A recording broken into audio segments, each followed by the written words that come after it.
I could be a Batman and Robin, courageous warriors against crime, they are off once again to the rescue. Atomic batteries to power. Turbines to speed. Roger, ready to move out.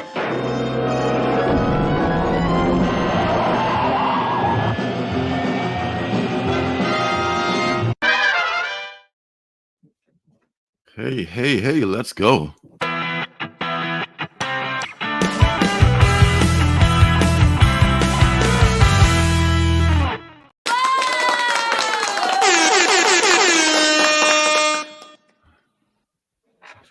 Hello, back. friends. Hello, everyone. How's everyone?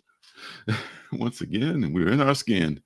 What's up, everybody? Welcome to the new Comic Book Day live stream. This is my Comic Sun Circumstances. I'm Lorenzo. Every week we do this live stream to talk about the new comic books that we picked up and look forward to the ones that we're going to be buying next week and stuff like that. And a few reviews along the way will be thrown in. So how are you, Circum? I am doing well. How about yourself? I'm just fair to middling, maybe a little bit better. So this was a good week for some books. You got yours, no problem. I saw your stack. It's pretty nice. Yeah, it's a good manageable stack. I was talking pre-video. This is the hot book. I was thinking about trying to sell this combo for $100 on eBay. See if I can't make it happen. It's great. The hype for that book's crazy. I don't know if we're gonna talk about it, but it's crazy. I wonder if it will be as big as the Spider-Man book. I don't believe it, dude. I think it'll be 6 months cover price book, maybe even less. Guaranteed. Although I will say one caveat to that is the writer's Brian Hill. I really like Brian Hill. He's the reason why I bought it, actually, is because I like Brian. He wrote Chariot. I really liked Chariot. So that's why I'm giving it a go. So if Brian Hill kills it, who knows? But just in terms of what we would expect regularly in a normal course of business in comic books, no, it's good. But what if this is like the best iteration of Black Panther ever done? Like since the movie dropped, you know, is that kind of an impact? What do you mean? I sell this for $100 and it's the biggest mistake, one of the biggest mistakes of my life. You think that's possible? I'll be wishing I would have kept it with all my heart. You know, it'd be hard to turn down that $100 right now. But you know what I'm saying? You know, I'm broke. Yeah. I can use it. I've been using it in gambling. It ain't even working out. Oh gosh. Let me check on that. Actually. Plus the Super Bowl is coming up. You're gonna lose a lot more on that probably. It's funny. Last year's Super Bowl, I won a ton of money. So I got hopes that I can do it again. I did. I won a lot of money last Super Bowl. Cool. So I'm hoping I can do it again. My bet, honestly, I've been looking at it. I'm going to ladder the Chiefs spread. I think we're going to crush them, honestly. I really do. Yeah, I think y'all will win. I don't know if you'll crush them or not. I mean, I'm not. Did you see when the Ravens played the Niners? Yeah. They crushed them. The Ravens crushed the Niners. You crushed the Ravens. You crushed the Ravens. There you go. Therefore, I know it's apples and oranges, but that's really where my logic is. We crushed the Ravens crushed the Niners, therefore we're going to crush the Niners. Well, my question is what condition is Christian McCaffrey right now? I saw him land on his head at the end of that game. It didn't look good. He'll be right. He's all right. They can land on something soft, huh? John, Fatty Boom Batty, you watch your mouth, Fatty Boom Batty. What's happening? Well, I see you there, buddy. You watch it, Mr. Stout. Oh, what's let's get to the chat, actually. We got the lovely Miss Janet in here first. Of course, she's first. She's first always, in my heart especially. See, I wish that my wife supported me like your wife supports you. Well, we got James Lang in the house. We've got Mr. Damien. I'll be coming back cheering for Damien to win a Lifetime Achievement Award for the Comic Book Community Awards. So be ready for that to get geared up here later this year. What's up, Damien? Good to see you, homie. We've got who else we got? We got Sledhead in here, one of the best names out there. What's up, Sledhead? For sure. 80s guy, my flavored whiskey brother. What's up, my man? 80s guy. We got Larry Love. Oh my goodness, Mr. Larry Love himself. Are you, sir? Crush not my Niners, you will. Oh, we got another one. Niners fans are everywhere in this community, actually. Niners fans, Bills fans, there's too many of you guys. There's a lot of Chiefs fans, too, though. We got Willie Survive in here. What's up, Willie? Oh my goodness. I didn't see you really roll up in. Oh, that's awesome. Pause for station. Don't do it, man. Not with that money. There it is. He also got hooked on Juno in the house. Juno. I don't know if you guys, actually, I know you saw it too, Lorenzo, but I shared that video of me telling the fateful story of John Jones, and the Nutty Putty Cave. If you did not see that reel on Instagram, check that out. Janet, check that reel out. Janet probably already knows about it. Yeah, Janet listens to Mr. Ballin too, so she may have heard that one, but she may not have heard that one. Oh, dude, but the story of the dude in the Nutty Putty Cave, it is soul crushing. Like when I said in the reel that I think about it randomly ever since I read about it, it's true. I seriously randomly think about how that dude died, and it is like, it is horrifying. Oh my God, I hate it so much. I fucking hate it so much. Because even if he didn't suffocate, I mean, just being upside down too long will kill you. Oh my God, I hate it. That is so messed up. I hate it. Oh my God, I hate it. Change the subject. All right. I know. Oh my God. We got Dynamite in there. But what's up, Dynamite? Dynamite in here. And no, my beloved, I do not have the Dynamite drop yet, but I'm a little bit slow on my drops this week. We're gonna get there, but that is the lovely chat so far. What's up, y'all? Always good to see y'all, man. I love hanging out with y'all. Oh, we got Southpaw Brad, my Heroes Con brother, sneaking in here late. Hoping to see you this year, Southpaw. I'm gonna make it happen, and I hope to see you there this year, man. Let's make it happen again. Make that happen, man. I'll tell you. Has anybody been watching any Marvel TV or any good TV like Echo? Has anybody watched Echo? That's probably the latest thing that's out so far yet. So we got Jose sneaking in as well, and I have very little. No, what? Hey, Jose, how are you, sir? It kind of like took the wind out of my sails when the creators of the show basically said they thought the character was dumb and they hadn't read anything about the character. I was like, I don't know. I should still watch it, but see, I didn't even hear that. So I'm tired. That didn't color my opinion at all.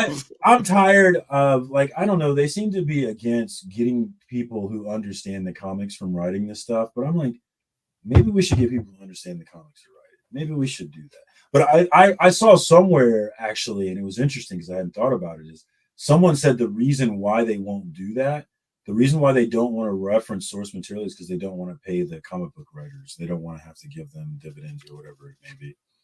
And so that's why they stay away from source material. If you use that story, then now you have to give the writer of that story and I don't know the rules. I saw that. I don't know the rules, but I saw that angle, and it made sense that they wouldn't want to give up royalties. But like if you took a Michael Bendis story, but that's not true actually. If you take a Michael Bendis story, he doesn't get any money from that, right? If it was for Marvel or DC anyway.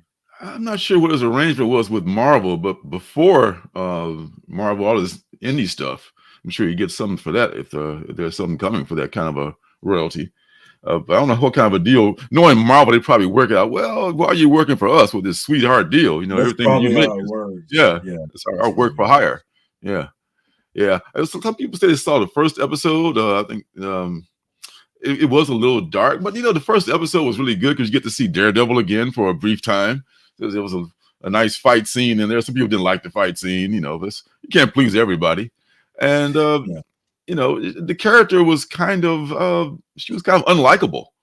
I know Janet did. She hated her because she was doing like all kinds of terrible things, and she was kind of selfish and everything. But at the end, I don't really understand her power. I don't know if anybody understands what her power is. Her power in the show is not. I don't think she has a power in the show actually.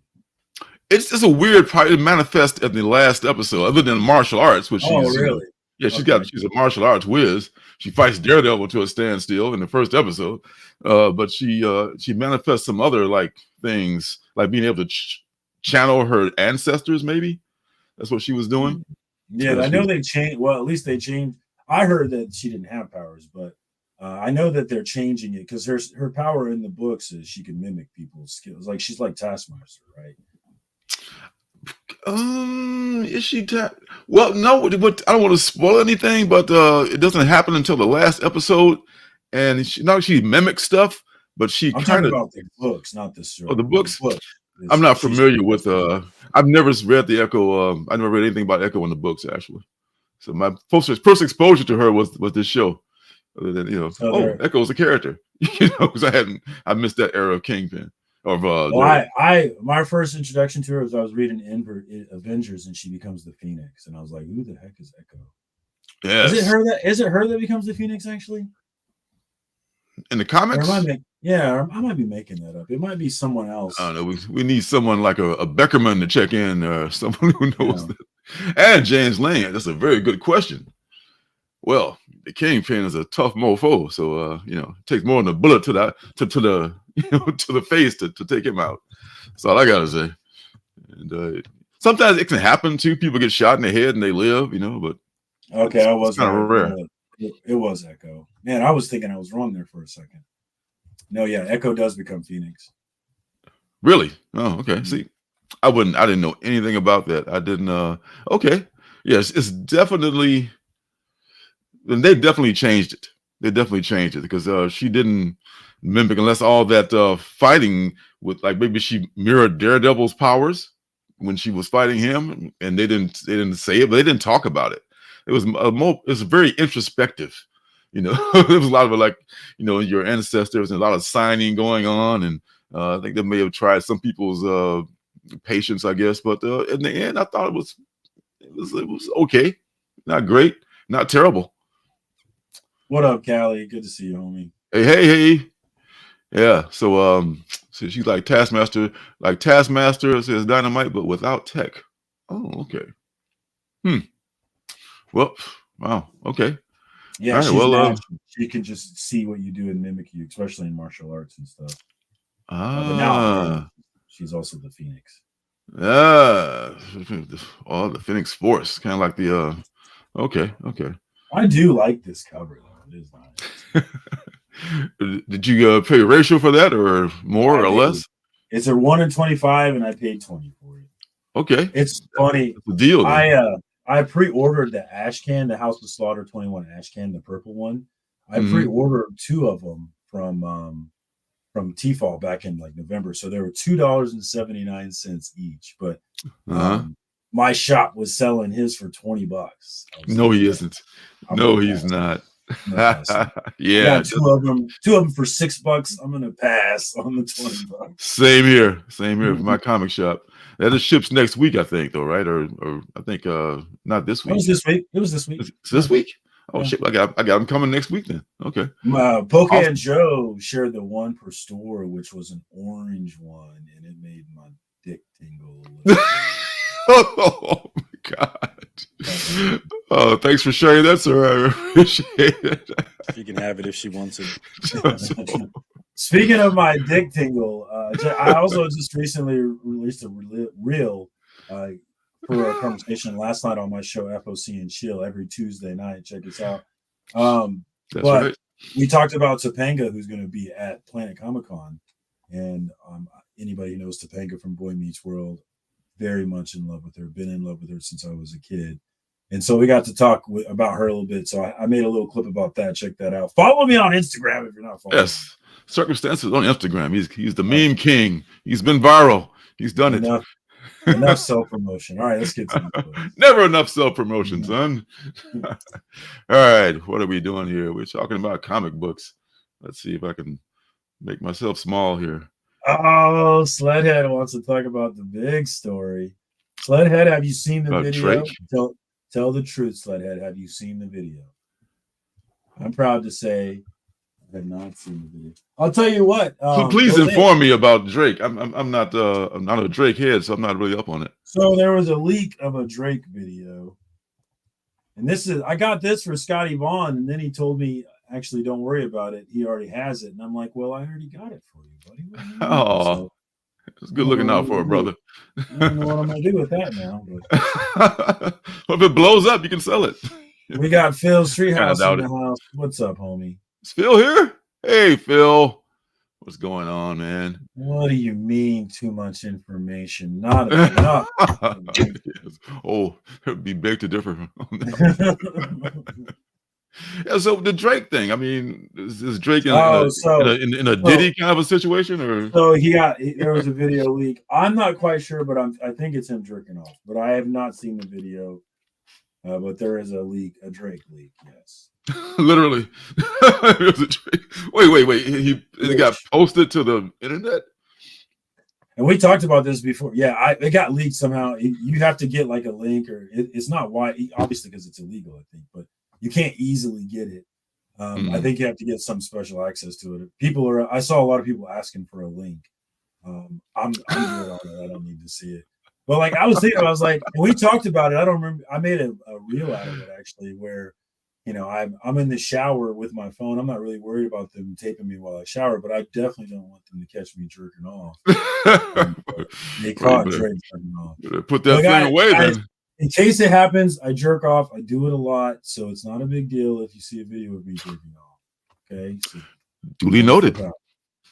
Don't flip out.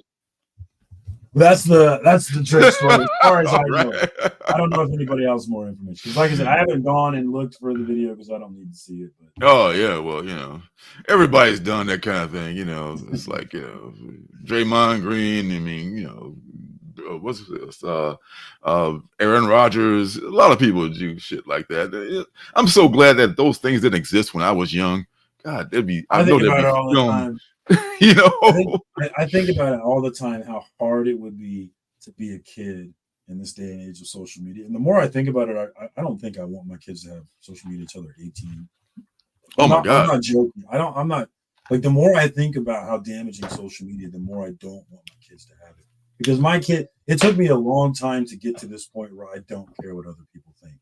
It takes a long time. It takes a long time to grow up on social media and have all these influences and caring about what everybody thinks. It's too much, man. It is way too much. Oh my God! Yeah. I want to keep my kids away from that for sure. Now, have they been exposed to it already? Do they have phones? No. Okay.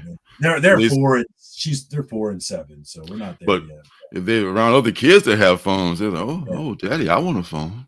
I want to become one of the, the initiated. I want to be following. Callie, they all want social media, but it's different. They're all on different things, whether it be Snapchat or WhatsApp or whatever communication, whatever connection app that they're using is social media.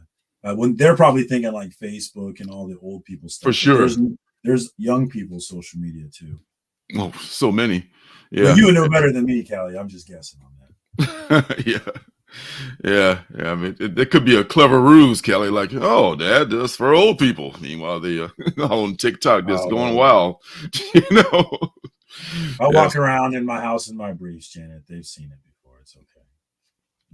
My kids run around naked. It's funny. I keep wondering at what point are my kids going to start getting shy about being naked, because they run around naked, no problem. My daughter's 7, and she is not ashamed at all to run around here naked. Kids love to be naked. I mean, it doesn't stop until adulthood. Forever. No, not. I remember it flipping before teenager. Whenever it's cold outside, you're always going to see kids wearing scantily clothes, trying to hook up with other kids like teenagers. I'm talking about. You're always going to see that. I'm talking about running around in front of your parents. But well, they'll probably, after they start, they realize that, hey, you people are square and gross, then they probably won't do it then. I don't know. What up, Bueller? And if you're naked right now, I suggest you get your own little Drake video drop. Here. Yes. In fact, join the live stream. You want to be famous? Could you imagine? We got a comment from Bueller leak. He's jerking off on the tape. Can I get a link? I need a link for Bueller jerking off. That would be wild. And he accidentally posted online somewhere. Oh, that's awesome. Okay, comic books. Those. Oh yeah. Is that what we're here for? Completely forgot about it. All right. Let me see here. Well, good for you, Callie. That's my dream. I shared a Julia Roberts clip of her and how her experience with social media. She had shared this innocent picture of her and her nephew or her niece, and she was really happy and joyous about the picture, but she posted it to the internet, and we did our stupid thing that we do. People get on there and say she's aging badly, and then other people get on there, start arguing with the people, and it's like you have this. She was talking about how she had this whole argument in her picture, but really for her it was just a nice, sweet morning picture with her niece. But the internet ruins it. I'm like, God, the internet does ruin everything. It does. Please suck. Especially Please women. suck.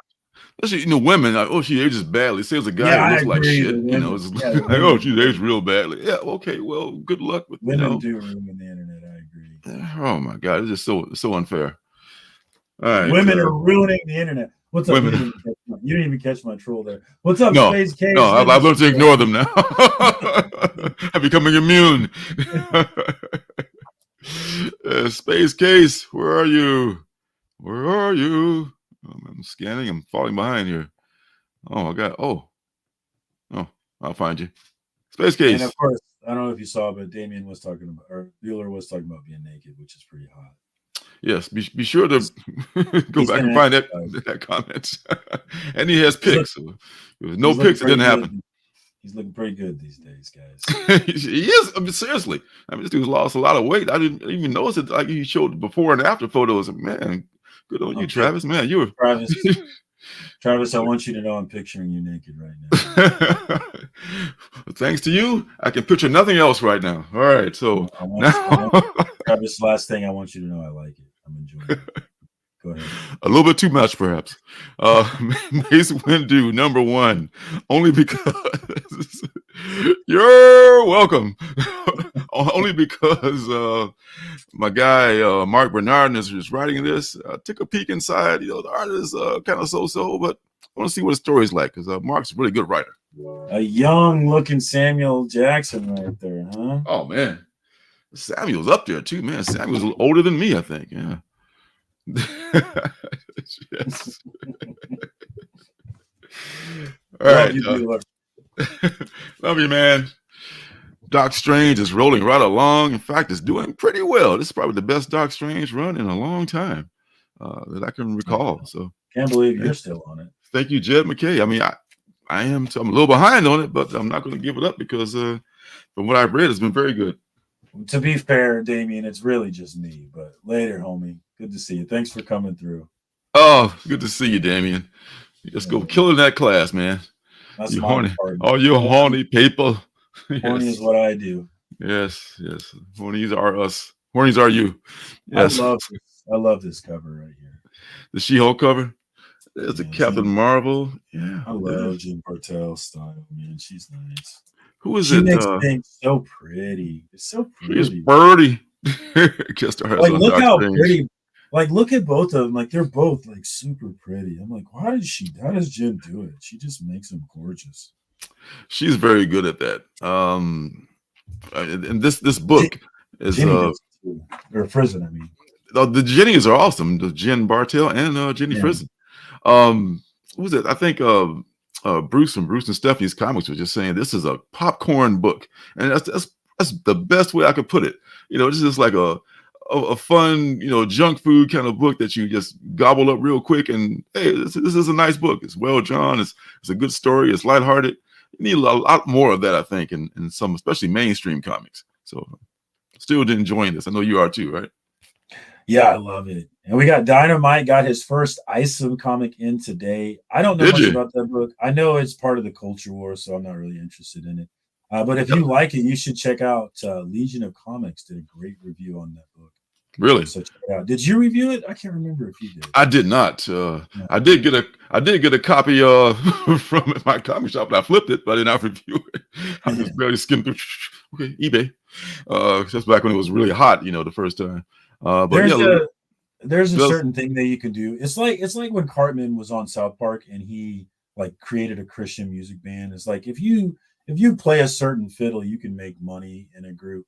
And so Isom is playing a fiddle, making the money with a certain group. You have others playing other fiddles with other groups, but like there's cultural war fiddles that get played, and I'm really not interested in them. Yeah, we need to be not fighting each other. So yeah. Yes, man. I'm that. so tired of Yeah. fighting each other. We're American. Yeah. Like, for example, it got announced that Kansas City is getting the semifinal game for the World Cup, which is really exciting. People from all over the world are going to be in Kansas City for that game. And on Twitter, it was posted on one of the local news channels. And then the first guy was like, "Oh, when the Kansas and Missouri GOP, they're going to ruin it." I'm like, bro, can we just have one thing where we can be happy together? Does everything have to be a culture war? Can we just be together on one thing? The answer is no. No, we cannot. Well, there are people stirring the pot, So oh my God, we have a vested interest in that shit, So tired to keep you divided and fighting amongst yourselves while we loot the whole the dungeon. It's only going to get. We're in an election, so it's only going to get worse. And I'm just unplugging from all of it. Man. Yeah, so brace for impact. Yeah. All right. Okay, look. Sorry, I'm done. Oh yeah. Soapbox put away. That was Dynamite's fault, though. We're blaming Oh, he'll blame Dynamite. Okay, and he's gonna make a resolution, I guess. And if there's every indie publisher, that means the publisher of ISOM too. So that's one of those books. So man, good luck with that. Let us know what you think, man. I'm interested. Yeah. I actually haven't listened to Legion's review of it, but I'm kind of interested to go listen to it now. See what he said. Couldn't hurt. All right, so the last Marvel book, of course, is the one we're talking about. This one that is hot right now. Maybe have lost, you said 12,000 copies were mysteriously misplaced. Yeah, let me see if I can get the scoop on that while you're talking here. Yeah, so Ultimate Spider-Man was a big hit and unexpected. Maybe Ultimate Black Panther will be also. And just talking to Surcam before the show, and he said there's some report of there being like 12,000 missing, which will probably only increase its value if that is a true thing. But if this is a really great Black Panther book, which is possible, it could actually be worth the price, whatever you're paying for. So I remember now. So the first word this morning was from Bleeding Cool, which is why I was like, Bleeding Cool, who cares about that source? So I wasn't really believing it. But then I talked to my LCS and he said that, Penguin, he got the email from Penguin and they did. And it was 12,000. I got it there now, but it was 12,000 copies of Ultimate Black Panther 1. Comic shops face partial allocations or none due to the distribution mishap. And so this is creating scarcity, which is just driving up the price for this book. DJ Links, one of my homies, said he sold his for $25 on New Comic Book Day. He bought it for cover, sold it on eBay for $25, and then flipped that into a Geiger number 1 9.8. That's how you do it. Just flipping, right? I mean, that's how you play the game. That's absolutely how you do it, man. Because you get the book that you want without having to pay a whole bunch of money. So yeah, and you're getting Geiger down low. That's a really cheap book. That's going to get more. Geiger number 1 is going to get more value as things progress. I think the Ghost Machine universe is going to just build. And I think it's just a matter of time till the Ghost Machine universe gets optioned somewhere, somehow, some way. And so there's so much potential in that pickup that he got. If you see a cheap Geiger number 1, get it. Absolutely get it. What's up, Beckerman? What's up, Beckerman?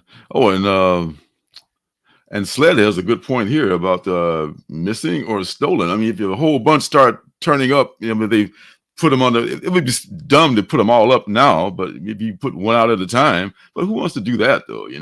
Maybe they really are lost. I don't know. I hate to think that people are trying to manipulate the market and just see. I am very suspicious of it, right? Because there's so much to be gained from a story like this that you have to be suspicious of it. But yeah. Yeah. Hey, that's what I did. I got only one of each copy though. I wish I'd ordered more now that if I know I just thought I'll take a flyer on them. Yeah. There was only a couple, maybe 4 of the Danger Room, but I couldn't take anybody else. I don't want to be that guy to take away somebody's chance. I'm thinking about it. It's like, if I would have bought like 4 of them, sold them on eBay for $25 each, that's $100 right there. Boom, bam. Yeah. Easy money. Yeah, I thought about it, but I don't want to be that guy. I could have been that guy, but Yeah, we should probably be that guy next time. I'm gonna be. Yeah, I know, right? I know. All right. So, hey, there was Bobby D. What's happening? I saw you a second ago. Where are you? I lost you. Oh, what's up, Bobby? Good to see you. Can't wait to hang out with Bobby here soon. Next month, a month away, March 8th to March 10th at Planet Comic Con. I'm gonna go stare at Topanga. I can't wait. Stare at Topanga. You will stare at a woman. From afar, though. It's not From afar. Yes. Standing in the corner. Security, please. It's not going to be creepy at all. Not at all. Of course not. Oh yeah, where was it? That was all the Marvels. Only a one DC. I get most of my DC. I think from my comic shop, except for Batman, Detective, and Superman. I pull those. But most of my other DC I get either from my comic shop. I got a lot of DC covers. So I just cover buy from them. I pre-order a lot of their covers like that. But this Batman, some people were not excited about it. Some were very. And I took a look on the inside. It looks pretty good. I mean, they were talking about the art. This is like next 3 weeks they're going to be doing like filler issues. So we got to buy 3 more books for next 3 weeks. Pretty slick, DC. But it's a filler time, I think, while Jorge takes a break from this series. And Sorrentino and then this other Giuseppe, this other gentleman is going to be doing the art on it. Looks pretty good on the inside. And there was Joker's in there. He has not been in this book for a long time. Yeah, really it's due for a Joker appearance written by Chip Zdarsky. Not since the Joker War. He's been gone since the Joker War. He has, yeah. Yes, I'm not a big fan of the whole weekly thing, but if it's going to be good for a few weeks, I'll bite the bullet as long as you're not becoming ASM. Published thrice monthly. Batman Volume 3, for reasons I can't fully explain, is just a volume I'm committed to. A and B, every single one. I don't know why, but I'm committed. I mean, I kind of know why. But Volume 3, that's the Chip run. That's the current run. It started with Tom King, I think, right? But yeah. Wait. It did not reboot. Oh, so it started with Tom King and then James T. And now Chip, right? Okay, so he took over at 86, right? I think, or 77. No, 86. Yeah, he took over at 86. Yeah. Which is what first brought me to it, but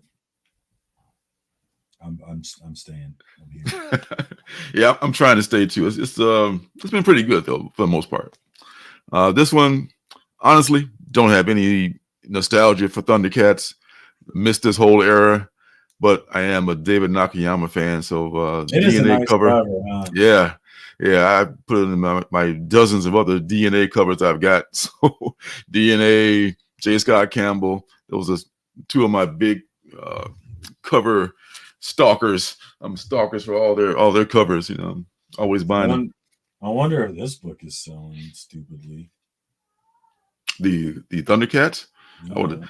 Maybe that one, that shiny one that you've got, but I don't know if yours $11.26, $11 for that one.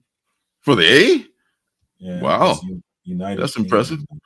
It was the shipping is probably about $30 for United Kingdom. Yeah. And now it is time for Love Everlasting, brought to you by Tide detergent. Your clothes will be fit to be tied.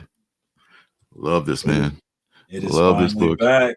It is finally back. Yes, I got to catch up on the last issue. They brought the cowboy in and started to tell his story. But man, Love Everlasting is yep. I'm a Tom King fan, man. I don't know. I never thought it would happen, but it happened. I remember when you weren't. Yeah. Yeah, I know, right? I never say never. All right, from Image is this one, which is last week's penultimate book. It's The One Hand. The One Hand. This is Ron V joint. So I look for big things from this, and Dylan at the shop told me that he really liked this one. So I think this might be something to keep an eye on. Another murder mystery. Ho hum. 69 covers. I'm not surprised, Sled, because Dynamite, they've been known to do that. Like I think a lot of people who buy Dynamite books, they buy a lot of covers. It seems clear to me because there's no other reason why they would have so many covers for every book. Oh my God! I mean, yeah, I mean that's too much. I mean, people who complain about it ain't too much if it's selling though, right? I mean, if is it? people But is it though? I mean, it's 69 covers. If they're 69 money, different covers. It's a nice round number. First of all, why 69? You know, first of all, why 69? Think about it. Yes. Well, it's the story. It was 69 covers. I don't believe it. There must be something else. Oh my God, that's pretty good. So, that's pretty good, Seinfeld. But that's how I used to feel. Like, why does Dynamite have so many covers? But then I started thinking, I was like, somebody must be buying it. They got to be making money. So why am I tripping? Yeah. I'm with you, John. I was too old. I mean, yeah, at that point, the Saturday morning cartoons that lost their shine. Yeah, I couldn't watch them ironically even at that point. It was like they're just trying to sell me cereal and toys. Oh, Janet, yes. What the hell? Bada bing, I like it. Why 69? Why not? You married well, Lorenzo. Oh, Jesus. I was wondering what you were screaming about. Jesus Christ. All right, then. Right now. Too much information? No, not enough information. Let's go. Inflammation. All right, then. Another penultimate book was Pine and Merrimack, which was about this detective who, the woman who's a detective used to be a cop. Her and her husband moved to a small town at the corner of Pine and Merrimack and set up shop. Now they're on a boat. I'm on a boat. That's right. Love that video. Such an underrated video. Peter, what's up, my friend? What's up? Hey, what's up, Peter? That's one of my favorite videos from the Andy Samberg era. I loved it. Wasn't a video they did, but my favorite song they did was on SNL. It was Jizz. It was a video. It was a video. It was like it was an SNL EMD. Was it? Yeah, it was a SNL. Yeah, hey, that's a video for us. That was my favorite one. Yeah. Of course, no surprise to anyone. That was my favorite one. Of course, with the EDM dance music and everything. Yes, yes, and of course, I'll be paying by check. Yes, that's a great video. All right, next to the last book is Dark Spaces Dungeon. I thought Dark Spaces. I think the Hollywood Shuffle. Oh, the Hollywood Special came out last week. I always say that, don't I? The Hollywood Special came out, I think, last week, and I didn't have a chance to read it yet.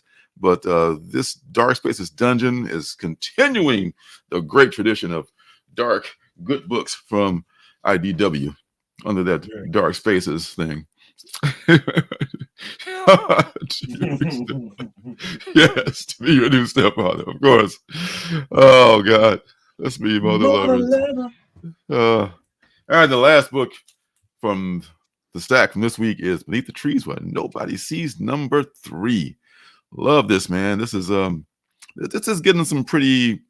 If it weren't for Ultimate Spider-Man and Avengers Twilight, this might be the hottest, one of the hottest things out. And of course, spoiler, my favorite book of 2023. If you already watched that video, if you have not, then oh well. Boom diggity. Boom diggity. Goes everything. So yeah, that's all I got, and that's nice plenty. Yeah, only 12. Yeah, you know, I had time to add. I mean, I had an opportunity to add more books, and I mean, you have less, I should say, and I added more because I wanted to have that that Thundercats and I think one other that I don't normally pull, but good haul. I've been in on the Avengers run. I like Jed McKay. So this one's been fun. Yeah, that was we had mostly the same books. Other than that, are you caught up on it? I think 2 issues behind. So I read up to 8. So I need to read 9 and 10. Okay, yeah. Well, let's get some reviews done before it get too late. Don't you know? Oh, it's too late. Okay, we're already 40 minutes in. I know. We got plenty of time.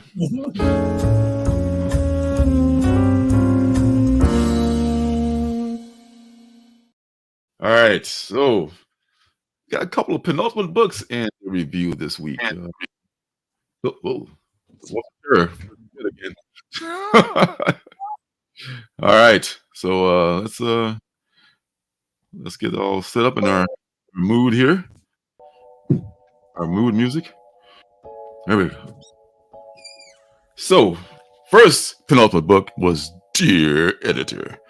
This was a few weeks ago, and this is written by Ryan K. Lindsay, and I think it's drawn by Sam Cavella. So, Dear Editor, if you did not see it before, it starts off with this actual guy who is a anamorphic deer working as an editor. So, a realistic name, just a literal name, I should say. It's done in this two-tone style here, which is, I guess, maybe for the mood of the book. And the guy is named Bucky, which is so cute, and he's investigating a John Doe murder. I see what you did there. So he's quite an investigative reporter too, and he has, like, since being a deer, he has like these super senses where he can just like sniff things. And he's like looking at an ashtray. He sniffs the ashtray. He can tell like the scent of the person and everything. Almost like Daredevil with sight. You know, it's pretty cool. And he's pretty awesomely strong, being a big buck too. He chases down his car and hooks the windshield and everything. And he takes one instance where he like jumps from a window, and it's almost very Batman-like in his leap. So the funny thing about it is that he's walking around like this, and everybody just treats him like he's a regular guy. Well, not a regular guy, but they see that he's a deer, and nobody says boo. I mean, it's like, hey, that's that deer guy. And there's no other anamorphic animals in this story so far, but he's the only one. So I'm thinking this is like some kind of a deeper meaning that I'm supposed to read into this, perhaps. But the story is interesting. It's a murder mystery. I'm down with it. You know, anything with it, as far as a detective story goes. It's not quite a detective, but he's investigating a murder. So close enough. All right. So and the guy just gets jacked up a lot. He gets beat up like a typical, like, you know, in a detective thriller. You know, he gets shot at and wounded and everything. And he drives around in a convertible, as you might imagine. I was thinking, like, how the hell is he just, you know, get into and out of things like cars and elevators? And there he is driving around like right there in this convertible, because that's all you can drive if you got big antlers on your head. So, and the way it ends, you know, it's kind of a cliffhanger, I guess, but it's not. I'm thinking like this is a well written story, but did you just decide to make the character a deer just to be, you know, kind of interesting and to be different? Because this could have been, if it had been done with just a regular person as an editor, it would probably be not interesting at all. But that's the question I found myself asking reading this book, is like, why did he need to be a deer? Yeah, maybe that's going to be revealed to us, but it's not clear in the first issue. Why does he need to be a deer? So so that reason, I guess, could take a lot of people different ways, but me, I'm down with that. So I'll stick around for issue 2 to see what's it about, because I accept it. I'm into the world. I'm into that world. Count me in. Okay, he's a deer. Let's see where it goes with that. Kind of like with Beneath the Trees. Why does everybody have to be anamorphic animals, and they still have real animals, you know, in the world? So these questions just fascinate me. So for those reasons, I will stick around for this book. I think I will too. Yeah, because it's very, very well done. You know, it's just even just for the shock of the whole deer thing. You know, this one's been around for a while. I'm just getting around to reading it. It's called All-Star Statics. This is by Jeffrey Lewis. This is number 2. Actually, I don't know where number 1 came from, but this one I picked up a few months ago, and it's basically kind of like a autobiographical story, but he works in other things too. In the first page, you can see he's a really great cartoonist as far as his placement of blacks, his line work. He's really, really good at that. I mean, if you look at people like R. Crumb and Dan Close and those kind of illustrators, those kind of cartoonists, this guy is very good. And he talks about in life, what's great about me? It's the first thing. And then he just kind of transitions. It's kind of all over the place, but it's cool because it jumps in and out of stories. It leaves some stories untold or unfinished, I should say. There's this one, the first story here where these kids here are superheroes and they're having dinner in a diner. And one of them is just wearing the ear out about this other one about just like the most benign stuff about Instagram and just the most meta stuff about things. And they're walking down the street and all of a sudden a monster just comes through the pavement. Just out of the fucking blue. You're like, what the fuck? And this stream of consciousness stuff like that. It's fun. I mean, if you're looking for like a solid plot, defined heroes and villains and stuff like that, this is probably not the book. If you just enjoy good cartooning and it's really good artwork. I mean, this is black and white, and to me, it's just great. I mean, if it were color, it probably wouldn't look as great. But there's one story where he just starts talking to his mother, and she's telling the story of how her and her dad and his dad took this trip when they were a kid, and when they were like teenagers, I should say, and there was a monkey involved. And the monkey falls from the pole and gets a concussion. And it's just all kinds of weird, random stuff in this book, man. But I'm here for it. And at the end, he's another story starts on the back page. It's the only story is in partial color. And this story is continued on the inside on page 28. So it takes you from the inside from the outside back to the inside. So this is a fun thing. You can find this anywhere. There's only 4,000 copies of this made. And I have one of them. Yes, this is a rare thing. 4,000 is not a whole lot. They lost 12,000 of Black Panther, so imagine that. Not a whole lot of these books. I like the old school look to it. It's cool. It does, man. I mean, you can tell he has an affinity for the old school comics and stuff, and just superheroes in general. But he still does a slice of life comic kind of a thing. It works for him, and he's very talented. Jeffrey Lewis's All-Star Static. So Static is like another term for comics. That's all. I mean, maybe I'm the last one to hear about this, but I didn't know. What's a static? Oh, okay, because it's not moving as opposed to an animation. Okay, gotcha. All right, so All-Star Statics #2. Last book, the final penultimate book from last week. Not from last week, from a couple. Was it? Maybe it was last week. I don't know. It's all a blur. Moon Man #1 from Kid Cudi. Yeah, I want that cover. Yeah. I think this may be a 1 for 10. I think the app says it's a 1 for 10, even though it doesn't say 1 for 10. Yeah. It says 1 for 10 in some places and just regular C cover in others. So I'm not sure. Yeah, but either way, it's I'm gonna go get it eventually. I'm sure you will have it eventually. Yes. Yeah. So there was this trip to the moon, I guess, an attempted trip to the moon. And this happens before the story begins, because the story begins where we're at the Janus Aerospace Research Institute, which is just this, kind of like very much like SpaceX or something, very much like it, but not SpaceX. So don't sue me, Elon. Is that dude Kid Cudi? It looks like Kid Cudi, kind of. It looks very much like Kid Cudi. The lead character, Ramon, is probably a dead ringer for Kid Cudi. And Ramon is the pilot of this vessel. He worked for NASA before, but now he's taking his talents to this billionaire's little toy called Janus Aerospace. And his brother. Well, let me start at the beginning. When they come back, they're kept in seclusion. They're kept in isolation, I should say, for many, many weeks. In fact, here he is getting salty with the guy talking about like, hey, just let me the fuck out of here. I mean, we're fine. It's been 6 weeks already. We're great.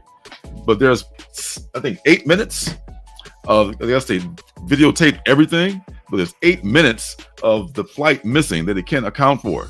So they don't know what happened to this flight to make it have to abort itself. So for that reason, they kept them in isolation. And after a while, they let them all go. And the billionaire who owns Janus Aerospace is this, this asshole kid who's social media star. Everybody's loving him, and he storms past Ramon as they're leaving because he's an asshole, and he knocks down this the camera that the cameraman was holding, or the interviewer was holding, and when Ramon reaches down to pick it up and help him with it, he feels like a jolt of something. He sees like this vision, and it's like, whoa, what the hell is going on? So something is happening with him. So you get that, I guess you're leaving just a little bit too soon. The day you're leaving, some weird shit starts happening. So he comes home to his brother's house. Well, it's his family's house. His parents have passed, and they left the house to him and his brother. And his brother is this big activist. He's like this big protesting guy, right? So he's going, he hates the fact that Ramon works for Janus. It's like working for the man, like working for one of the worst of the worst capitalists. He's going out to protest against Janus, even as Ramon comes home.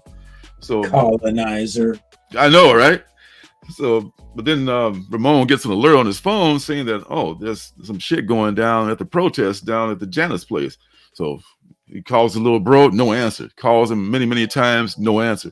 So I'm going to find him. So he puts on his moon suit. He puts on his moon man suit and just goes down, I guess, for protection, to protect himself against the crowd. And before you know it, he finds his brother, and he discovers that he can fly now. So he picks his brother up and just hightails it out of that situation. And of course, they're just blown away that this guy is what the hell are you doing? Thanks for saving me. But how did you fucking learn how to fly? So the question is, too, now, is he the only person that's going to manifest powers? And what if this jerk kid manifests powers too? I mean, if I was writing this, that could possibly be one of his first villains. But we'll just have to stick around and see if that's going to be it. So I was surprised. I like this book a lot. Nice. Yeah, I don't know if you read it or not, but I have got it. I have not read it yet. Yeah. I mean, it's the art is different. It's a little blocky in some places. Some people might be turned off by that, but it doesn't bother me one bit. So I'm looking at this like, here it is. Just huge centerfold here. It's just pretty dope. Ooh, I do like that. Yeah, so I definitely dig it, and I will be picking up number 2 from that too. So there you go. We got Promiscuous Time Traveler sneaking in here, says it's dope. Oh, what's up, PTT? Thanks for joining us, homie. We also got Mojo 88 in the house. What's up, Mojo? Thanks for coming through. Always good to see the homies. Hey. Greetings to both of y'all. And Promiscuous Time Traveler, man, we got the anniversary show coming up this Friday, actually. It's been 2 years. So, man, I hope you can make it. I know you were one of the first on the channel. You, Marcus, Willie Survive, and a couple other Staples Spine was on here. Jack. So, man, some of you old folks, man, if y'all could join us Friday, man, that'd be awesome. You do a few giveaways, and we'll leave the chat open.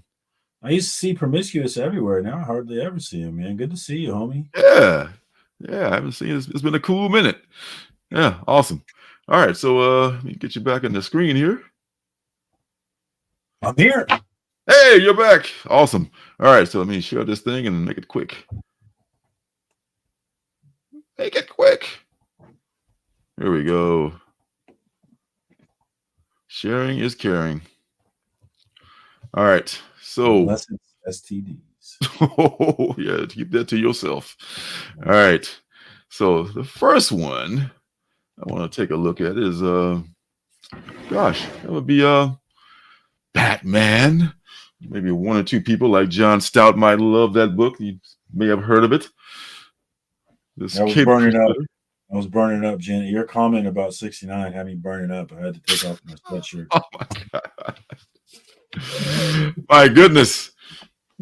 Dios mío. Oh God. This guy. These guys. Oh no. All right, so Batman will be out again next week, folks. It'll be number 143. And you know what? It's not so bad. Looks like it I like might be. Is that Giuseppe? Yeah, it is. That's Giuseppe again. Yeah. So yeah, I mean, this usually when there's a couple of filler issues on a book, the art is not so good. But here, it's just oh, here you go, Batman in the Speedo. What up, Johnny boys? We out here. We out here. Are we out here? Oh yes. Wardrobe change. Oh yeah. All right, so what's up? Jack is a great guy. Is that Brucey baby right there? What's up, Brucey? That's what I'm saying. I mean, he's doing the Speedo life here, you know. So I mean, Catwoman's fully clothed, and he's looking like a Chippendale. Dude, I like it. They always got the woman naked on the cover. Switch it up. I want to see Bruce. What's Bruce doing? Who's the Alan Quah cover here? Let's check out the Alan Quah. Alan Quah is always good for a good cover. So no matter which cover you get for this, it's going to be a good book. You know that for this week's Batman, that shiny Joker cover, haven't been able to pick up that one yet. How about you? No. Still looking for it. Still looking for it in the wild. Yeah. Maybe so. Not just. Perhaps soon. Yes. But you know what's up, Johnny Stouty. You know what it is. What else we got going on here? Yeah, Fall of the House of X #2. There's a Red Hood book I want to take a look at here. I can find it. Oh, here it is. Red Hood, The Hill. Let's get rid of this and share this. Now, this is a limited series. The number 0 came out this week. I don't know if any of you all picked that one up, but this is going to be, I don't know, some people are not happy about Jason Todd carrying 2 crowbars. I think it's just too tacky and too over the top. But I don't have an opinion about that either way. I mean, if 1 crowbar is good, 2 crowbars is great. Hey. What's the problem? No problem here. Hey, I'm down with it. But somewhere down in the section here, they're like, oh my God, oh the crowbar, what is that? It's the awful costume. Oh my God, you know. So they're having a baby about the costume and the crowbar. But yeah, I feel you, Sludhead. But usually, if the cardstock is a cover I really want, if I'm willing to buy it, then I usually don't have a problem with that extra buck. Yes, that's the thing. Say, for instance, that shiny Joker cover that we're both lusting after. It's unlikely that I'll be willing to buy it unless it's really dope like that Joker. Yeah. For sure. All right, so back to the scroll. It's like, sometimes you see a 1 of 25, and it's like, how is this the 1 of 25? Who decided that? Who was the jury on that one? Yeah, that is not a $25 book. Yeah. I love that Scorched cover from Barbary. It's really nice from Carlos. Which one is that on? The Scorched one. She looked good. Oh, yeah, this one, yeah. Ooh, Barbary. I forgot the character's name. I like how you drew her. It's nice. I like the colors. See, the colors pop nice. You always get your money's worth when you buy Spawn books. Always. You're gonna get some art. That's one of the things I love about getting those books. I'm way behind on the reading, but I still get them. Now, how do we feel about this Steve Orlando written and Lorenzo Hot Tomato drawn series of Scarlet Witch and Quicksilver, the twins, which is... I love Scarlet Witch, so I'm probably going to have to get this for that reason. That's the thing. A lot of people do love Scarlet Witch, and then there's your obligatory Scotty Young variant. What did Steve Orlando? I got something that he wrote. I can't remember what it was. I think Right for Marvel. I forget what exactly he did, but he also did recently. He did what was that book about the gay couple that does time traveling? I forget the name of it, but he wrote that one also. I don't know about this one, the Insignia. That wasn't him. That was No, not Killer Queens. It was a different one. It was that was the Canto writer. Yeah, that was it's on the tip of my tongue. I think it was a penultimate book too, but I forget. It was so many books ago. So many books. I know, man. So this one, I don't know. This is I kind of like these. I wouldn't pay a premium for them though, because it's like of course there's a 1 for 100 of that same one, which I would never ever pay that much for. Oh, Art Adams, this is an exclusive. Art Adams, that people just go nuts for his stuff anyway. This is an exclusive, so you're gonna probably pay about an arm and a leg for this one. I figured out what he writes. He writes Scarlet Witch. Duh. Oh, but he's just the man for the job. It should be pretty good then. I knew I was buying something of his. There you go. All right, so yep, Scarlet. I kind of like this, man, but I don't know. I kind of do like it, but I don't like it. It's weird. This is a very similar one. This is another Ultimate Comics exclusive. Easy for you to say. It has the banner from I forget what era that was when the Marvel was celebrating an anniversary. I remember buying a whole bunch of books with this border, and books with that border are worth a lot now. Some of them, I should say, from that era with that border. I have some of them. I used to have some of them. I don't know if I got very many left after the move and all the other stuff. So there you go. You might want to check out Scarlet Witch because she's cool. And, yeah, Sluthead. I don't, sometimes these 1-100s don't make sense, What's next? Let's see. There's Hunger in the Dust is still going. Sainted Love was another one. Yes. Sainted Love. Thank you. Sainted Love. That's the one I was trying to think of. Thank you. All right. So next one is Sinister Sons. I'm so impressed. How did Janet Wright pull that one out? She knows writers. Oh yeah, Sainted Love. Okay. James Lane. Janet? Wow. Well, she is psychic, so on top of there it is. I know damn well she don't know anything about that book. Okay. Psychic, Google something. Yeah, I know. Hey, it happens to me, so welcome to the club. No, how'd you know that? Beckerman's excited about Night Thrasher, I know. New World. Stick around, Beckerman.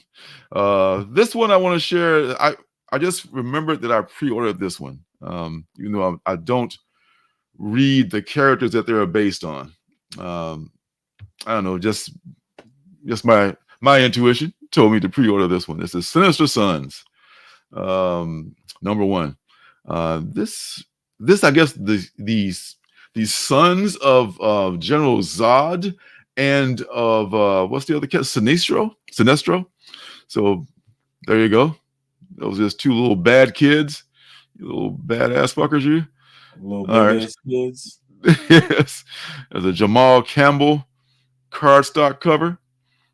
It's kind of cool. Kind of like this one better. Oh.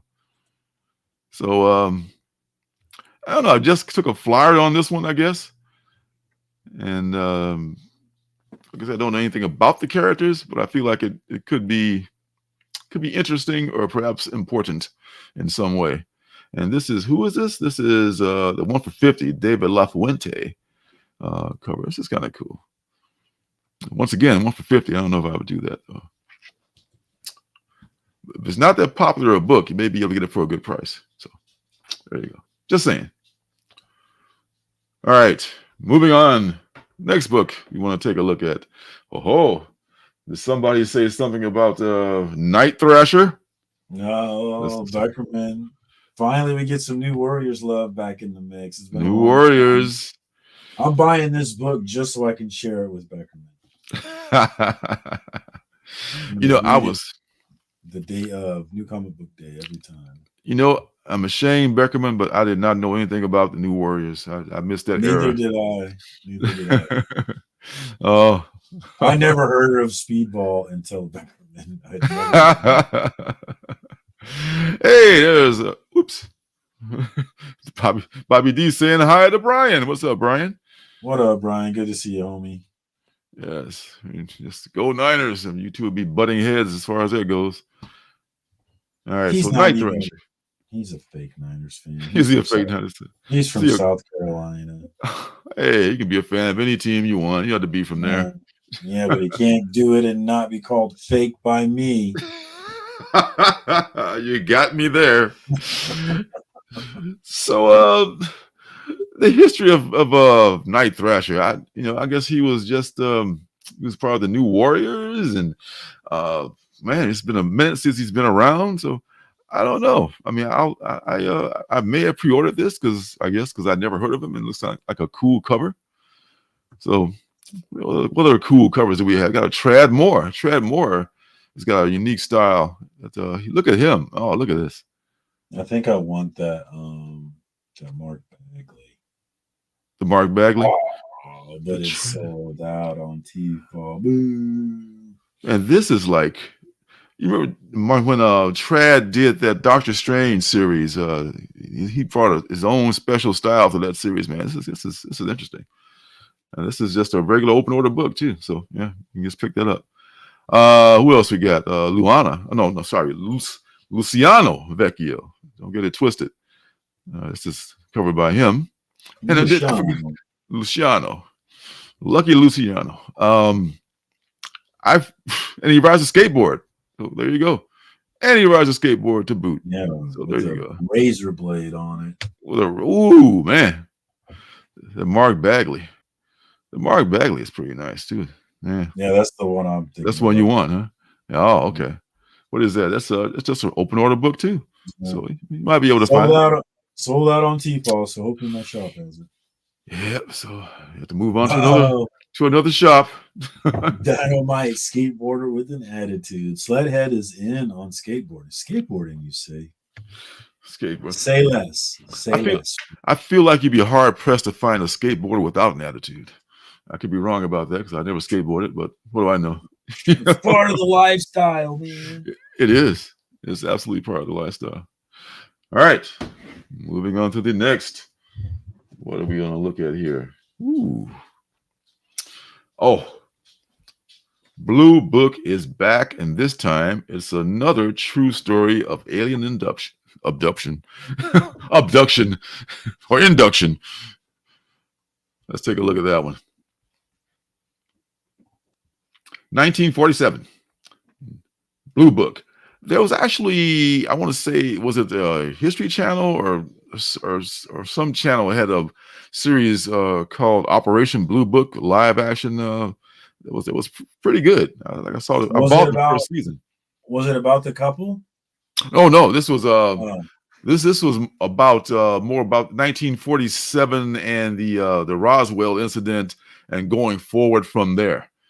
So it was like this military guy or this guy with the government, whichever, and the scientist who was investigating the UFOs, and the scientist hot wife who I think was the other guy may have been flirting with a little bit, but no, actually he didn't. I was thinking of something else, but he did have a wife that was involved in the story. But this may not be the same thing, but it will be dealing with the alien sightings from that era, much like the first series, which dealt with just the Betty and Barney Hill episode, which it deserved its own run, which I thought was very good.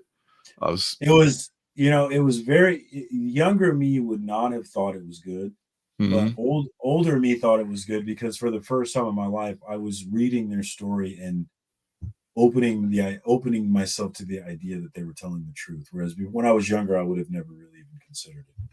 And so that made it an interesting book to me. Like, man, if they're telling the truth, this would be wild. And it was right around the time all the alien stuff was going on, and that dude in front of Congress was talking about all that. So I was reading it at the same time. So it was for the first time I was like, maybe aliens are real. Yeah, there've been a lot of alien books out there lately, Dynamite. So you might get it mixed up with it. But the whole Blue Book thing is done all in this like this tone with the blue ink and blacks, and that's it. And it's based on just just true things that have happened. Uh, believe it or not, believe it or not. And, So and for the people who are into skateboarding, there's a great book called Rad Wraith. Which is on Scout Comics about it's a kid who at night he turns into a wraith skateboarder. It's kind of badass. I like it. Yeah, So yeah. If you're into skateboarding stuff, definitely check that one out. For sure. Hey, Johnny boy, it's good to see you. Welcome. All right, so next, where are we at? Blue Book still. Any notable covers? There's a Mike Allred cover here. I can see that David Mack a mile away. Oh, that's David Mack. You can pick David Mack out of a lineup, yeah, for sure. Yeah. Michael Allred. I think he goes by Michael Allred now. We call him I love his name. And David Mack. David, I think I love David Mack's work, but it's very you can up. Yep, there he is. It's right there. Very clearly him. That's what he does. Very clearly. I don't know if you remember this book called She, S-H-I. It's the first time I ever heard of David Mack or his work. And that was like probably the late 80s, right before you were into comics. But that book was hot as hell for a while. It was like one of those things that just like was blowing everything up and then just disappeared. Poof. Yeah, and he had great artwork. Yeah, I mean, they were like so in love with his style because at the time he was drawing all these beautiful, like these Japanese, like, almost like I don't know what like geisha type women, and he was excellent at drawing that. And that was the industry he was a darling for a while, But then after that, Sledhead for sure. Sledhead remembers that 30 years ago. Holy shit, that's been talking about a minute. Oh, I never read that book. Yeah, man, you can find them right now almost everywhere. Everybody's got I used to have a bunch before I had to lighten my load when we came west. But I see them laying around now, like sometimes limited covers, like they're so beautiful, like in the $1, $2 bin. I'll pick them up still. So that was David Mack's heyday to me. So since then he's been kind of hit or miss. Those were the salad days. All right. Now there's another Creep Show series coming out. Actually, this is not a series. This is a one shot. Let's take a look at this one shot here. And it's written by, guess who? Rainbow? Or no, Steve Orlando, yeah. No. Well, he may be on there. Oh, it's Joe Hill. Joe Hill, yeah. This is a one shot for $4.99. Son of Stephen King. You got it. Which you may or may not know. Yes. I didn't know that for a while, though. Yeah. No, not you, but I mean, people. Oh, sure. Also, the stuff I don't know could fill cathedrals. Only reason I know is because of that Boer book. Okay. Right. Well, this is a Wolverton Station, a one shot about Mr. Joe Hill joining us. A one shot. This to me is almost a must have.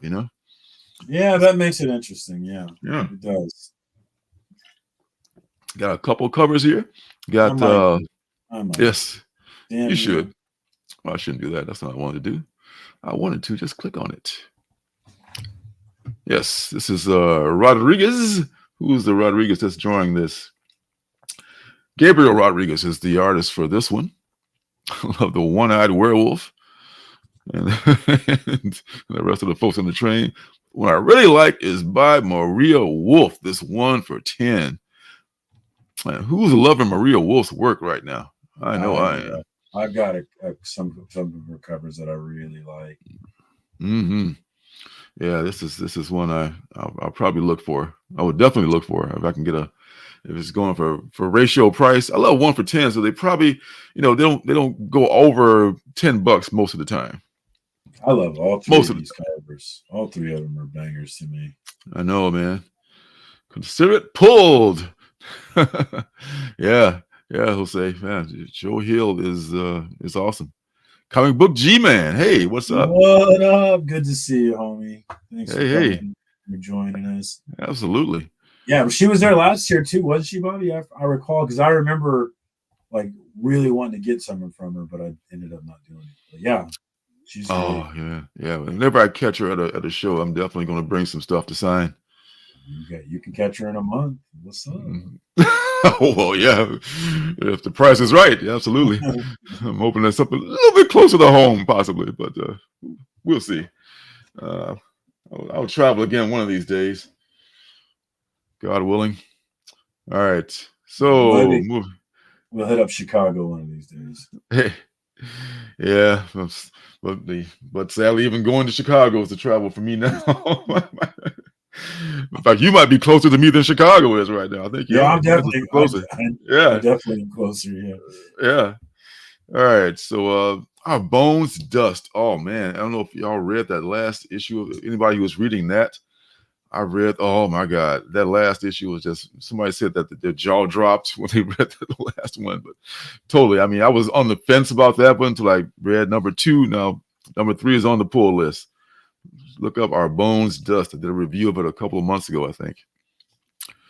And masterpiece by our guy, at least my guy, Brian Michael Bendis. Oh man, I wanna like it so badly.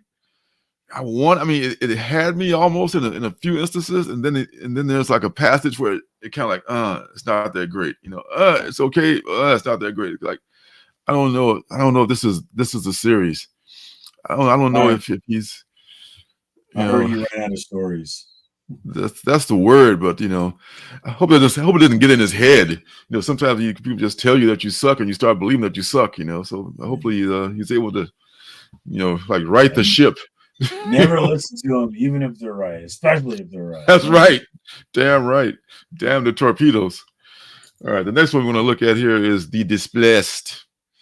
You have been displaced. And the Displaced number 1 takes place in Oshawa, Ontario. Woohoo! And the whole town, or I should say the whole town of Oshawa, Ontario has vanished without a trace. And even worse, nobody even remembers it being there. So that last book got Sledhead. He was with you on it.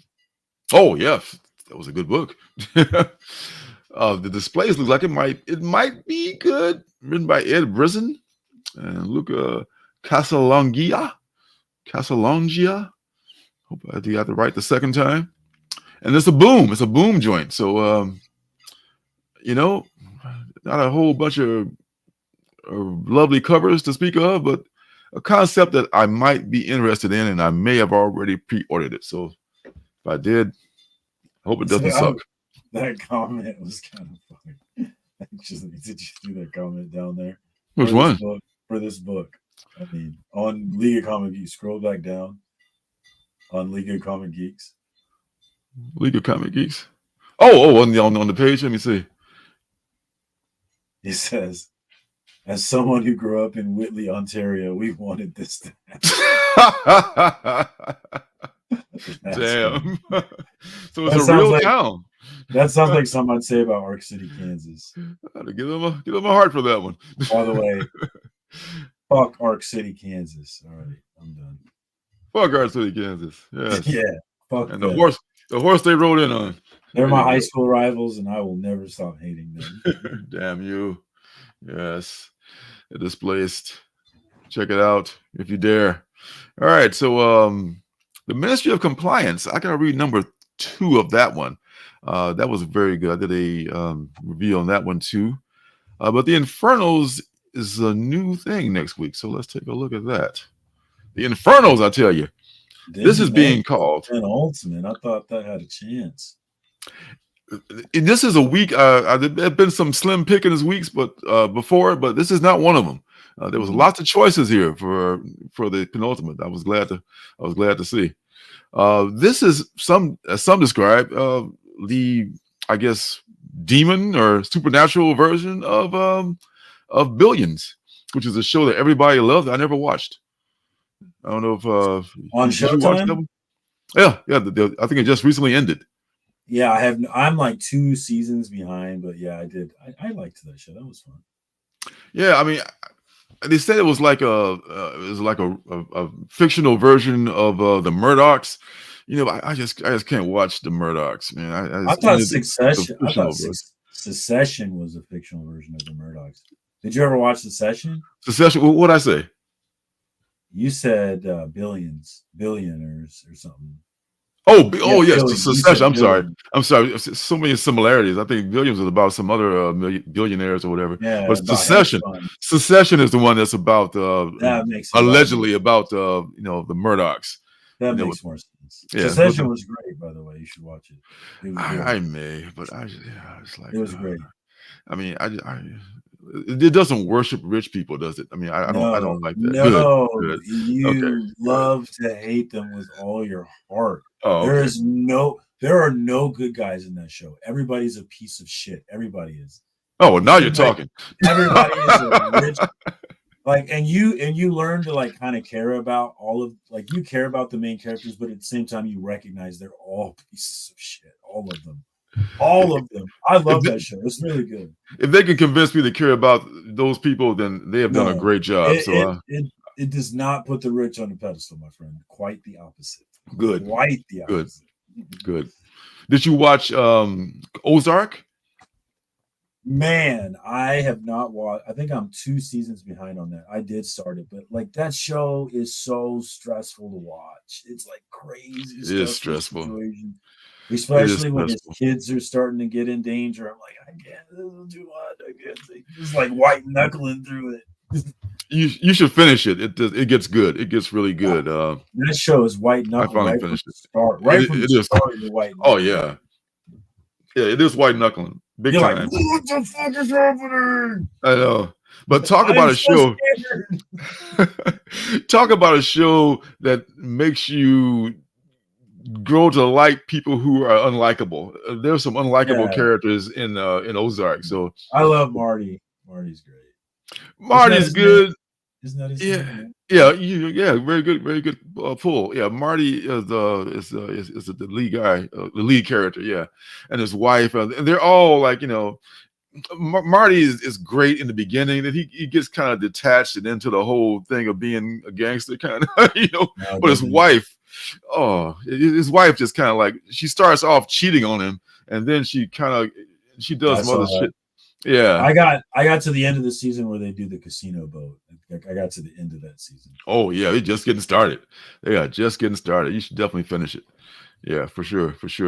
But anyway, I'll give the Infernos a chance. Not the Infernos, but what's the fucking show? Secession a chance. Yeah. Thank you. I'll give it a chance. But yeah, who's that to say this is like little Nicky vibes? I had just saw that someone saying that they're going to pull it, but it sounds like Little Nicky. I like Hassan Atzman. It's Dynamite.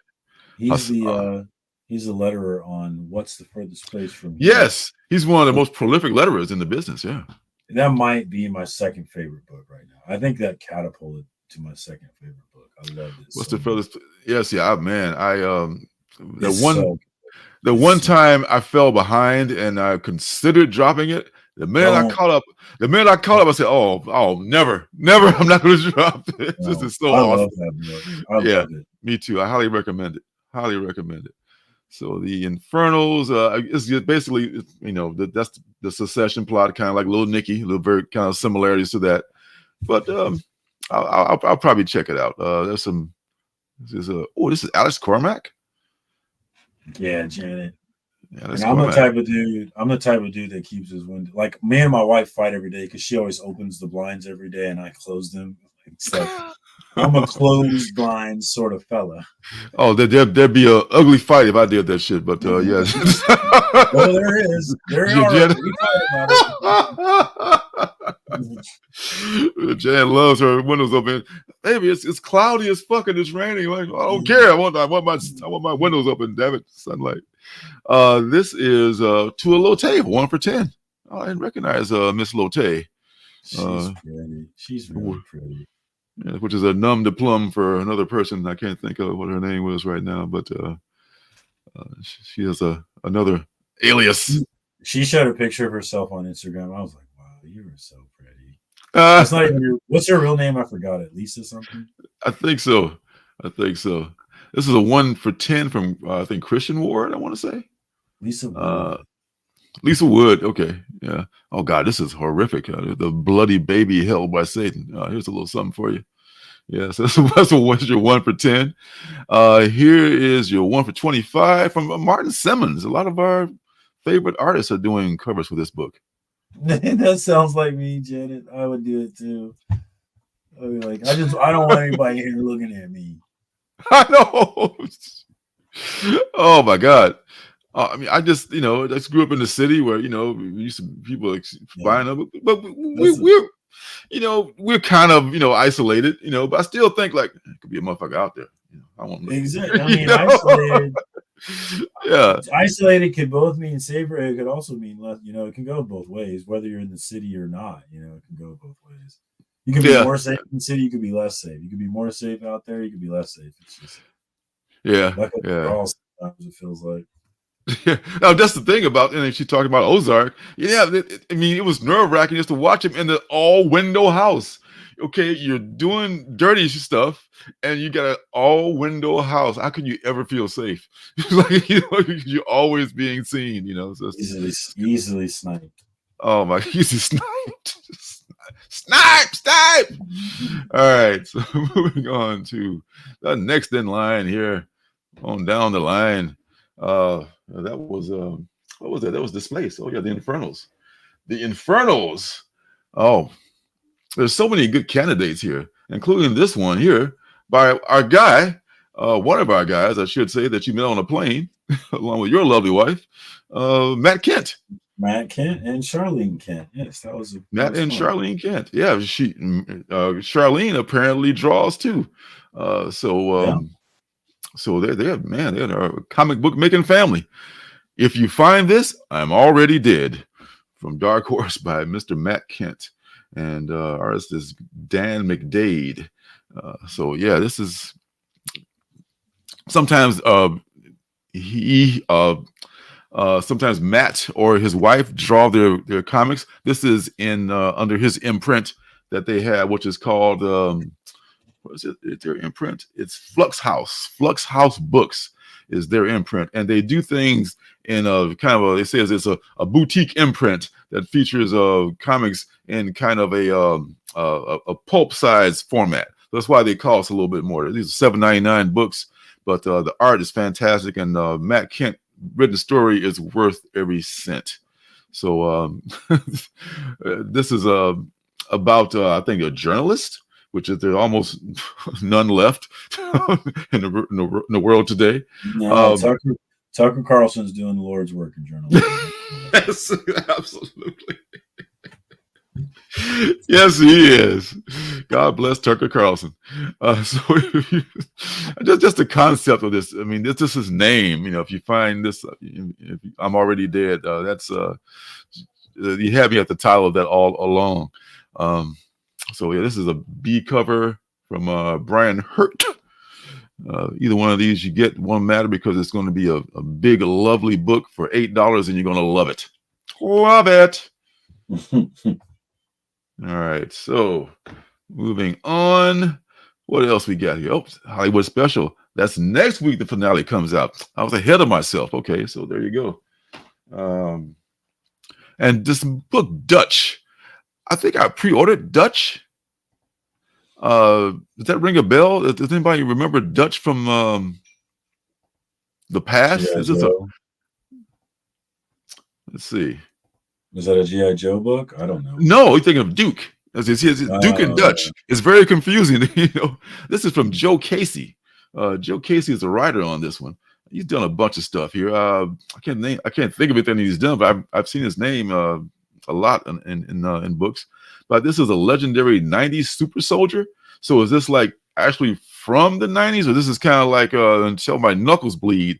It's based on a character who was around in the 90s. I think that might be the way it's going here.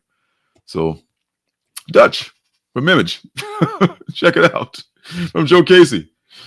Just so you know. All right. back to the main stroll here. And we're coming up on that magic time. And yeah, I'll definitely be finishing out the Hollywood special next week. I think it's Alien vs. Predator is what that is. What's that? Dutch is an Alien vs. Predator character. Oh, okay. That's because I don't remember anything from that book. So Dutch Schaefer? Is his name Dutch Schaefer? That's what this guy's name is.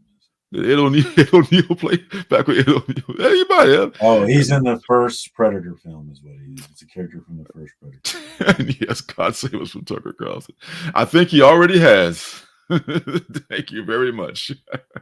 Got him off that big megaphone that he had. So he's like taking his talents to Twitter now. So, he's about to go meet with Victor Orban and get some real journalism done. I know, right? All right. Let's make Hungary great again. All right. So That's right. What is that? M-A-H Maha? Yeah, Maha, baby. Maha. Wait, no, it's H. No, that doesn't work. M-A-H. Wait again. Nga. Nga. Yeah. Dear Editor number 2 is coming out next week. Ooh, very cool. All right. So as we come back to our senses, it is time, as you might imagine, for that penultimate book. And here it is.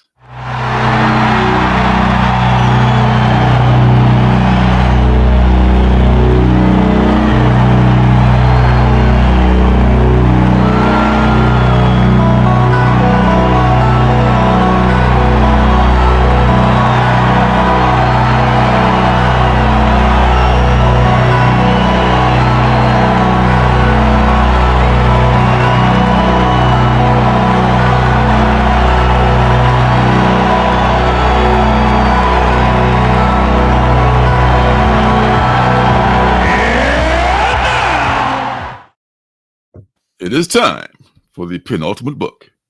And this week, in a week where there's no shortage of penultimate book candidates, that penultimate book is The Cabinet. And thanks to God bless YouTube and God bless Image Comics, because they made I took the video of a trailer from their YouTube page. And here's the trailer for The Cabinet.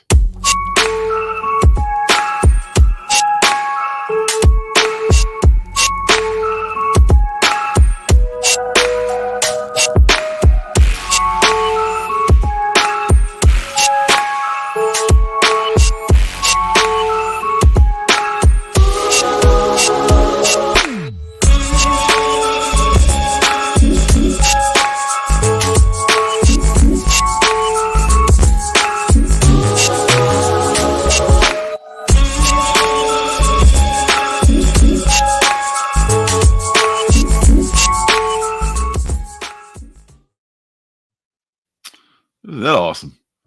All right, so it is jamming. They do make some great trailers, man, I tell you. Okay, so the story is mini-series premiere in this vibrant, tongue-in-cheek adventure series. Atypical teen Avani and Midwestern jock Trent teleport across a post-Cold War landscape to collect bizarre relics. Why? Why the fuck not? Well, because they need to summon the arcane power of a resplendent 17th century cabinet to fix a teeny tiny mistake the last time Avani used it. Unleashing an ancient evil from its prison and accidentally slaughtering her parents. Courtesy of Eisner-nominated writer Jordan Hart, Ripple Effects, and co-writer David Ebeltoft, and introducing the Technicolor wizardry of artist Chiara Raimondi. They messed up her name in the description. It's actually, they call it Chiana. Her name is Chiara Raimondi. So yeah, this is probably what put it over the edge for me. They said it was a tongue-in-cheek kind of a thing about a girl accidentally murdering her parents. Oops. I know. Wah, wah. This week on a very special Blossom, she accidentally murders her parents. What are you going to do? All right. And we got some good covers too. The cover B, I think, is Connecting. It is by who's this young lady? Marguerite Sauvage. This is a very cool rendering here. I like that a lot. This is just your basic B cover, I want to say. And then there's the 1 for 10, which is that one, of course, as a virgin. So I'll probably look for this one too. So yeah, this in a week where there's a pretty good amount of candidates. I think my intuition leads me toward this one. Even I'm not familiar with Jordan Hart's work that much, but I feel like I'm just gonna take a flyer and see where it lands. You know. I like the art. Looks cool. Yeah, me too. Yes. So I tell you, Dutch is an old image character. Okay, so there is a history there. So Dutch is back. Thanks, Mojo. Yeah, that makes more sense. Okay, yeah. Was it really? Okay. Wow. Oopsie daisy. Who hasn't done that? Who hasn't released an old demon and accidentally killed your entire family? I mean, that could happen to anybody. All right, so. All right. Yeah, really. All right, so back to the stroll or the scroll, whichever you prefer. We'll both be back for Dear Editor. Dear Editor, number 2 is coming back. Yeah, number 2 is coming out, I should say. Yeah, so we'll be back for that for sure. And also, what y'all should check out, man, if you like I am, this is Western Publishing, who's publishing this too, is Boris Karloff's Gold Key Mysteries, number 2. I had number 1. I think it's gonna be like every it's gonna be quarterly, so like every 3 months. So that's perfect, and it's printed on old newsprint, and it's like news stories. And there's a lot of horror anthologies out there, but this is one that I liked a lot. I think it's a $5.99 book, but man, for every 3 months, give me a good shot of nostalgia with Boris Karloff telling the tale. I'm down with it. I like the art style on that cover. It's nice. Yes, you should check that out, man. All right, the last one I want to talk about is one that was actually not a penultimate book, but it was reviewed on this. Quentin Tarantino's got a $25 auto bio from a Titan. Somebody will buy it, I guess. I just passed it. I just passed it. I just saw it. Did I go past it already? Maybe they pull. Sometimes they pull it. I think it got pulled. It was Life is an Open Door. That was actually reviewed a few weeks ago. That was from Critical Entertainment. Who sent me that book to review, and it was on here yesterday. But sometimes books get pulled. Oh, not this week. Next week, it'll be coming out next week. Life is an Open Door was a very, very good book. Yeah, so they moved it to the 21st. They moved it to next week. It's all good. Let's take a closer look at Boris Karloff then. So make that the final book. The final book. Finally, we've come home, and we're going to share this tab instead. Yeah, written by Michael Conrad, Matt Harden. I think there's multiple. It's like an anthology, so it's got multiple writers on it. Only 2 covers. It's got a 1 for 15 gold foil cups. I like that. Comes out every 3 months. 2 covers. One of them is a limited edition cover, or a 1 for 15, an incentive cover, I should say. And it's horror. It's the throwback to the old gold key stuff, man. So there you go. There you go. And we're back. And very nice. Very nice. Yes. So that was fun. Thanks for going on that journey. Week. With that. How many pages for the Boris Karloff thing? I want to say it is I think it's just 32. It doesn't really say, but it may be a little bit more than 30. It's not huge, but it's not like small either.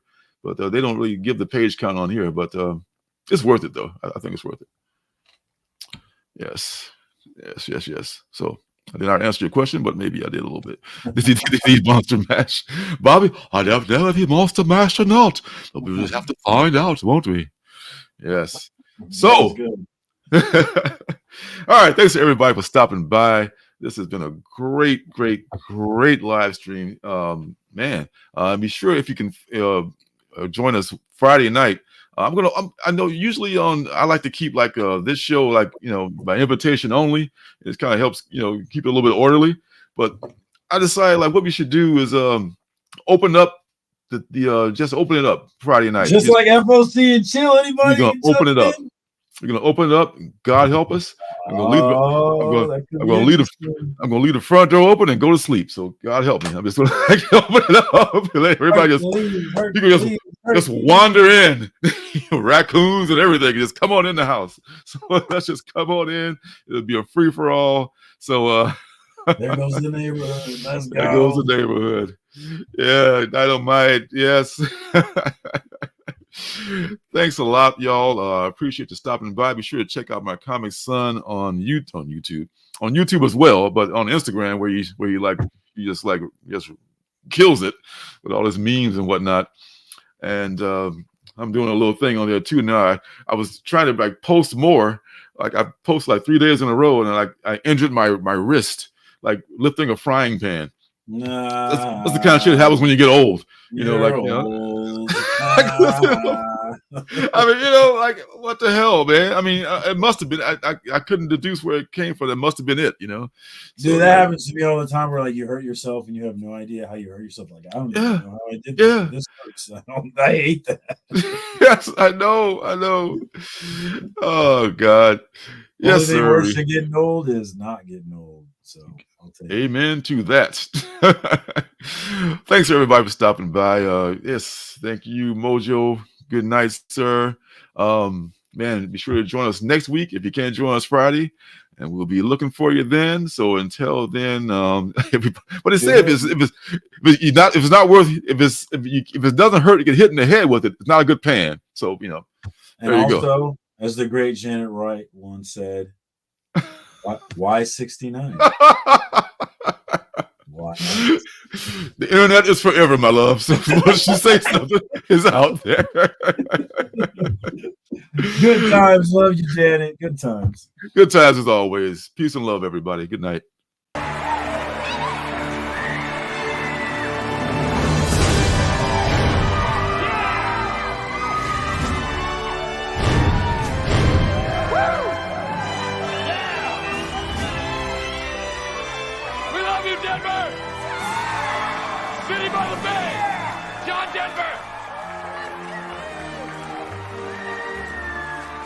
Fire really necessary? Ask them.